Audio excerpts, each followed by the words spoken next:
আসসালামু আলাইকুম। আমন্ত্রণ বাংলাভিশন সংবাদে আপনাদের সাথে আছি মিথিলা ইসলাম। শুরুতে জানিয়ে দিচ্ছে বিআরবি কেবল সংবাদ শিরোনাম। কারখানা খোলার খবরে ঢাকামুখী মানুষের ঢল, আরও ঢিলেঢালা কঠোর বিধিনিষেধ।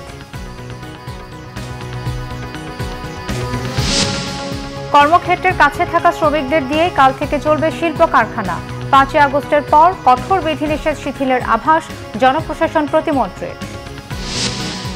করোনা ও উপসর্গে আরও 1.5 শতাধিক মৃত্যু। চট্টগ্রামের সরকারি বেসরকারি কোনো হাসপাতালে মিলছে না আইসিইউ বেড, স্বজনদের আহাজারি।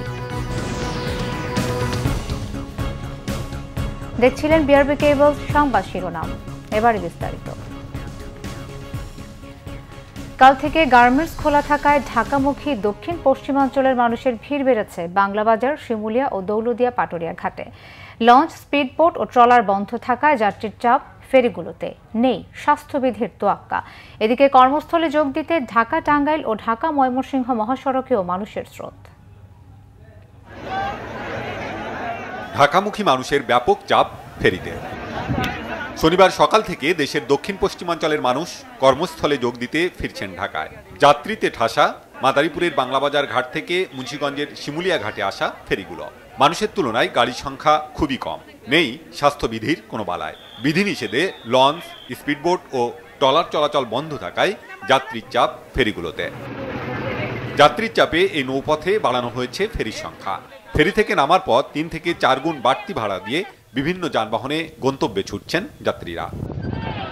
একই চিত্র রাজবাড়ীর দৌলতদিয়া ও মানিকগঞ্জের পাটুরিয়া ঘাটেও। ঢাকামুখী মানুষের ঢল ফেরিতে। গাদাগাদি করে পদ্মা পাড়ি দিচ্ছেন যাত্রীরা। গণপরিবহন বন্ধ থাকায় চরম ভোগান্তিতে পড়েন তারা। করোনার ঝুঁকি নিয়ে অতিরিক্ত ভাড়া দিয়ে বিভিন্ন যানবাহনে গন্তব্যে যাচ্ছে মানুষ। চরম ক্ষুব্ধ তারা। এতকাল লকডাউন দিয়ে আসছে, 5 তারিখ অফিস খুলবো, ওর কি বলবো, ওই জায়গায় বসে থেকে যা মন চায় তাই করবো, আর আমরা এরকম দুর্ভোগ পাবো না? টাকা কামাই করতে কষ্ট লাগে না? হ্যাঁ, একটা হুন্ডা দিয়ে যাবো, 1500 টাকা ভাড়া চাই। সরকার আসলে এইভাবে আমাদেরকে নাজেহাল হয়রানি না করলেও পারতো। আমরা জানি যে 5 তারিখে খোলা, অথচ কাল সন্ধ্যার সময় হেডলাইনে আসলো যে আগামীকাল 1 তারিখে খোলা অফিস। কিন্তু এই মুহূর্তে আমাদের বাচ্চা কাচ্চা নিয়ে আমাদের যাওয়া যে কত কষ্ট, সেটা একমাত্র আল্লাহ জানে আর আমরা জানি। যদি আমরা পৌঁছাইতে না পারি তাহলে তো আমাদের চাকরি থাকবে না। এটা কি সরকারি আমাদেরকে চাকরি ফেরত দিবে?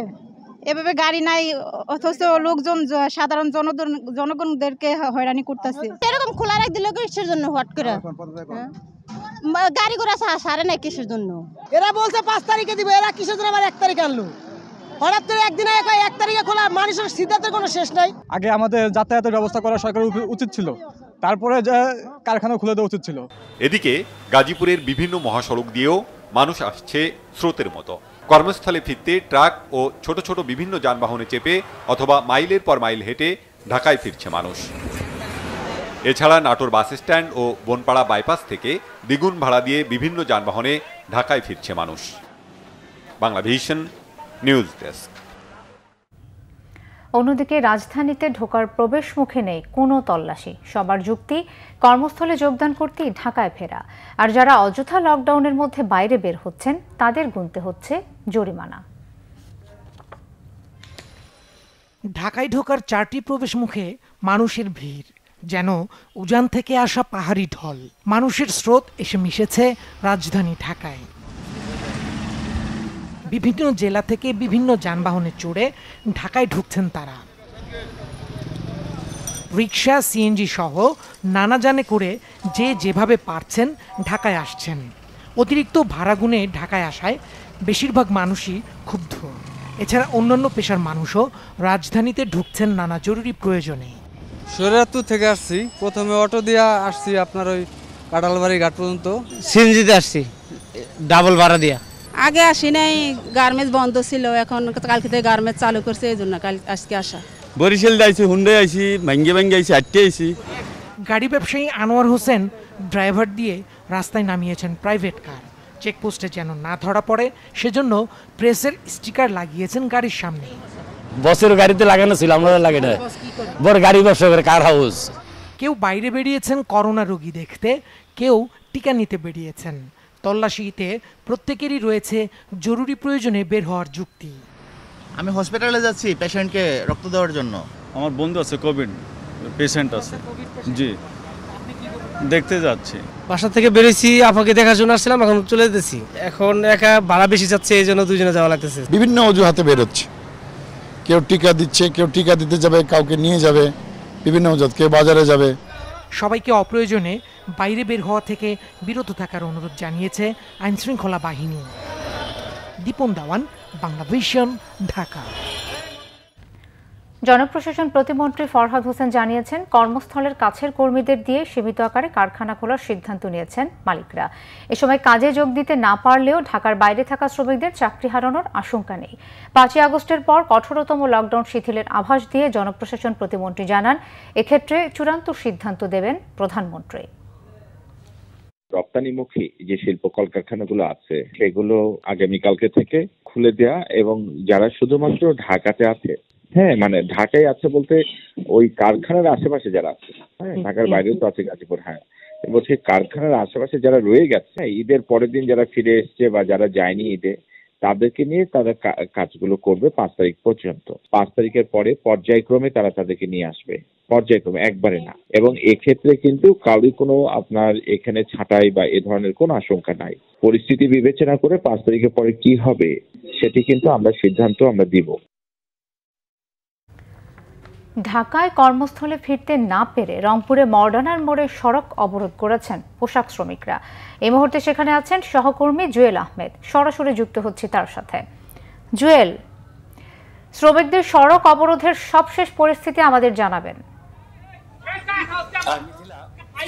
সকাল 11টা থেকে রংপুরের মডার্ন মোড়ে আপনি নিশ্চয়ই দেখতে পাচ্ছেন যে পোশাক শ্রমিকরা এখানে অবস্থান নিয়েছে। উত্তরের 4টি জেলা, নীলফামারী, লালমনিরহাট, কুড়িগ্রাম, সেখান থেকে তারা আসছেন এবং তারা বিভিন্ন ভাবে কিন্তু ঢাকা যাওয়ার জন্য এই মডার্ন মোড়ে এসেছেন। আসার সাথে সাথে আইনশৃঙ্খলা বাহিনী তাদেরকে যেতে বাধা দিয়েছেন এবং প্রতিবাদে তারা মহাসড়ক অবরোধ করেছেন এবং মহাসড়কে কোনো ধরনের পরিবহন চলছে না, শুধুমাত্র জরুরি সেবা ছাড়া, অর্থাৎ স্বাস্থ্য বিভাগের অ্যাম্বুলেন্স ছাড়া কোনো পরিবহনকে তারা যেতে দিচ্ছেন না।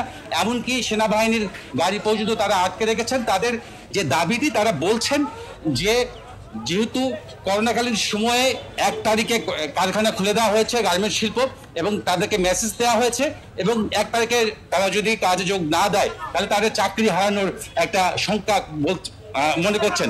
কিন্তু এই বিষয়ে রংপুরের জেলা প্রশাসক আমাদেরকে জানিয়েছেন যে তারা উপরের সাথে কথা বলেছেন এবং সেটা নিশ্চিত করেছেন যে দেরিতে গেলেও তাদের চাকরি হারাবে না। কিন্তু সাধারণ শ্রমিক সেটি বুঝতে পারছে না, বলছে হয়তো চাকরি না হারালেও 6 তারিখে যদি তারা এখান থেকে রওনা দেয়, 7 তারিখে যদি ঢাকায় পৌঁছে, তাহলে তারা পুরো মাসের বেতন পাবে কিনা সে নিয়েও তাদের শঙ্কা রয়েছে। এবং সে কারণে জুয়েল, আপনাকে ধন্যবাদ। রংপুর থেকে জানাচ্ছিলেন জুয়েল আহমেদ। করোনা উপসর্গে চট্টগ্রাম বিভাগে 34, খুলনা বিভাগে 19 জন সহ দেশের বিভিন্ন জেলায় 1.5 শতাধিক মানুষের মৃত্যু হয়েছে। স্থানীয় স্বাস্থ্য বিভাগে এই তথ্য জানিয়েছে। চট্টগ্রাম বিভাগে একদিনে আরও 34 জনের মৃত্যু হয়েছে। বিভাগটিতে নতুন আক্রান্তের সংখ্যা 2827, মোট শনাক্তের সংখ্যা 1,80,261 জন। এদিকে খুলনা বিভাগে একদিনে করোনায় মারা গেছেন 19 জন। একদিনে বিভাগটিতে শনাক্ত সংখ্যা 571। অন্যদিকে ময়মনসিংহ মেডিকেলের করোনা ওয়ার্ডে একদিনে মারা গেছেন আরও 16 জন। এদের মধ্যে করোনায় 8 এবং উপসর্গেও 8 জনের মৃত্যু হয়েছে। রাজশাহী মেডিকেলে আরও 13 জনের মৃত্যু হয়েছে। চলতি মাসে এ পর্যন্ত মোট মৃত্যু 525। অন্যদিকে করোনা ও উপসর্গে বরিশাল বিভাগে 14, রংপুর বিভাগে 13 জনের মৃত্যু হয়েছে। এছাড়াও বগুড়ায় 9 জন, সিলেটে 8 জন, কুষ্টিয়ায় 7, চুয়াডাঙ্গায় 7, সাতক্ষীরায় 6 ও নোয়াখালীতে 4 জনের মৃত্যু হয়েছে।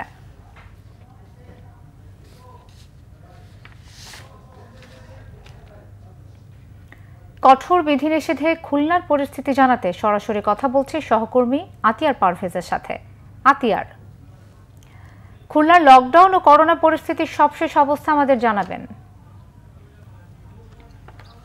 মিথিলা, খুলনা জেনারেল হাসপাতালের যে করোনা ইউনিট তার চিত্র দেখছেন। সকাল থেকে আমরা এখানে লক্ষ্য করেছি করোনা রোগীর কোনো চাপ নেই। গত 24 ঘন্টায় এখানে কোনো করোনা রোগীর মৃত্যু হয়নি। একইভাবে খুলনার যে অন্য যে 4টি করোনা হাসপাতাল রয়েছে তার মধ্যে মাত্র একটিতে 4 জনের মৃত্যু হয়েছে। আর বিভাগের 10 জেলায় গত 24 ঘন্টায় 19 জন করোনা রোগীর মৃত্যু হয়েছে। এ নিয়ে বিভাগে করোনা মৃত্যুর সংখ্যা দাঁড়িয়েছে 2388 জন। আর গত 24 ঘন্টায় বিভাগে 571 জন করোনা রোগী শনাক্ত হয়েছে। আর গত 24 ঘন্টায় খুলনা বিভাগের 10 জেলায় 571 জন করোনা রোগী শনাক্ত হয়েছে। গত 1 মাসের মধ্যে খুলনা বিভাগে সর্বনিম্ন মৃত্যু আক্রান্তের সংখ্যা ছিল আজ। এবার লকডাউন পরিস্থিতির খবর জানাবো। খুলনায় আজ সকাল থেকে আমরা লকডাউন পরিস্থিতি খুব একটা কার্যকর হতে দেখিনি। সকাল থেকেই নগরীর বিভিন্ন পয়েন্টে ঘুরে দেখা গেছে আইনশৃঙ্খলা রক্ষাকারী বাহিনীর অবস্থান খুব একটা নেই এবং শুধুমাত্র খুলনায় যে নির্বাহী ম্যাজিস্ট্রেটরা রয়েছে তারা নগরীর বিভিন্ন পয়েন্টে অভিযান পরিচালনা করছেন এবং যারা আতিয়ার, আপনাকে ধন্যবাদ। খুলনা থেকে জানাচ্ছিলেন আতিয়ার পারভেজ। করোনায় টালমাটাল চট্টগ্রামের চিকিৎসা সেবা, বেড খালি নেই সরকারি বেসরকারি কোনো হাসপাতালে, সংকট আইসিইউর। তারপরও প্রতিদিনই আক্রান্ত হচ্ছেন চিকিৎসক ও স্বাস্থ্যকর্মীরা। ঊর্ধ্বমুখী সংক্রমণ ও মৃত্যুতে চরম উদ্বিগ্ন চট্টগ্রামবাসী। করোনায় চরম মুহূর্তেও চট্টগ্রামে মিলছে না আইসিইউ বেড। সন্তানের শ্বাসকষ্ট নিবারণে নিজের বেডটি ছেড়ে দেন এক মা। অনেক কাকুতি মিনতির পর সেই মাকে সাধারণ বেডে স্থানান্তর করে ছেলেকে আইসিইউতে ভর্তি করেন চিকিৎসকরা। এর 1 ঘন্টা পরেই মারা যান মা। বুধবার এমনই হৃদয় বিদারক ঘটনা চট্টগ্রাম জেনারেল হাসপাতালে। এই ঘটনা চোখে আঙুল দিয়ে দেখিয়ে দিয়েছে চট্টগ্রামের করোনা পরিস্থিতি। চট্টগ্রাম মেডিকেল কলেজ হাসপাতালের 10টি ও জেনারেল হাসপাতালের 18টি আইসিইউ বেড সহ কোনো হাসপাতালেই আইসিইউ বেড খালি নেই। সাধারণ বেডও ঠাসা করোনা রোগীতে। বর্তমানে 43টি সরকারি শয্যা এবং বেসরকারি পর্যায়ে 114টি শয্যা কিন্তু প্রস্তুত করে রাখা আছে এবং সেখানে রোগীদের বলতে পারি আমরা যে প্রায় 90% বেডই পূর্ণ আছে। বাকি 10টা যে সিট সেটার জন্য মানুষের হাহাকার পরিলক্ষিত হয় এবং যা এই যে শয্যাগুলো আছে তার ডাবল রোগী কিন্তু ওয়েটিংয়ে আছে। করোনার ভয়াবহতার মধ্যে রয়েছে হাই ফ্লো ন্যাজাল ক্যানোলা সংকটও। চট্টগ্রাম মেডিকেল কলেজ হাসপাতালে ব্যবহার হচ্ছে 18টি আর নষ্ট হয়ে পড়ে আছে 40টির মতো। জেনারেল হাসপাতালে ব্যবহার হচ্ছে 13টি। যে 40টা বলা হচ্ছে যে নষ্ট হয়ে পড়ে আছে, তার মধ্যে যদি 20টিও আপনি সচল করে দেন এবং 20টি হাইফ্লো নেজাল ক্যানোলা যদি আমি 20 জন রোগীকে প্রোভাইড করতে পারি, তাহলে কিন্তু চট্টগ্রামের প্রাইভেট যে ক্লিনিক বা হাসপাতালগুলোর আইসিইউর উপর যে চাপ বা আইসিইউর জন্য মানুষের যে হাহাকার, সেই হাহাকার কিন্তু অনেক কমে যাবে। পরিস্থিতি মোকাবেলায় সরকারি বেসরকারি হাসপাতালগুলোতে বেডের পাশাপাশি অক্সিজেন সাপোর্ট বাড়ানোর পরামর্শ জনস্বাস্থ্য বিশেষজ্ঞদের। পর্যাপ্ত পরিমাণ জনবল নিয়োগ দিয়ে প্রয়োজনে ভলান্টিয়ার রিক্রুটমেন্ট করে হসপিটালগুলোতে সেবাকর্মীদের সংখ্যা বাড়িয়ে প্রত্যেকটা হসপিটালের সাথে বেডের সংখ্যা বাড়িয়ে এবং প্রয়োজনে হসপিটালে আইসোলেশন ওয়ার্ড খুলে আমাদের এই চট্টগ্রাম পরিস্থিতিটাকে সামাল দিতে হবে। এখনই সচেতন না হলে সামনের দিনগুলোতে আরো ভয়াবহতার শঙ্কা ভর করছে সচেতনদের মধ্যে। শাহিদা বিয়া, বাংলা ভিশন, চট্টগ্রাম। দর্শক, কিছুক্ষণ আগে চট্টগ্রামের করোনা পরিস্থিতি ও লকডাউন সম্পর্কে জানিয়েছেন প্রতিনিধি শাহিদা বিয়া।